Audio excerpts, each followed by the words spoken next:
Hari Hari, Radhe Radhe. Good afternoon friends, আশা করি ভালো আছেন।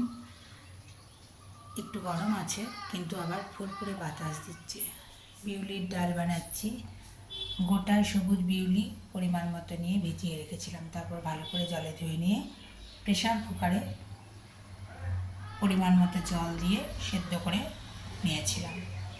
এরপর কড়াইয়ে সর্ষের তেল দিয়ে তেল গরম হয়ে এলে গোটা জিরেটা খুঁজে পাইনি, সেজন্য গোটা জিরে পেলাম না বলে 5 ফোড়ন দিয়ে দিয়েছি, শুকনো লঙ্কা দিয়েছি আর কারি পাতা দিয়েছি তেজপাতার বদলে। আর যখন সেদ্ধ করতে দিয়েছিলাম নুন হলুদটা দিয়ে দিয়েছিলাম। এরপর ওই ফোড়নের মধ্যে জল শুদ্ধ ডাল এর মধ্যে দিয়ে দিয়েছি। দেখুন ফুটছে, ঝোলঝুলি রাখবো। ডাল বিউলির ডাল ঝোলঝুলি বেশি ভালো লাগে। আর একটু চিনিও দিয়েছি।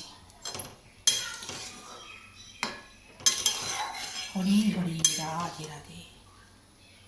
রাধে বল হরি বল, রাধে বল হরি বল, রাধে বল হরি বল, রাধে বল হরি। ভালো থাকবেন।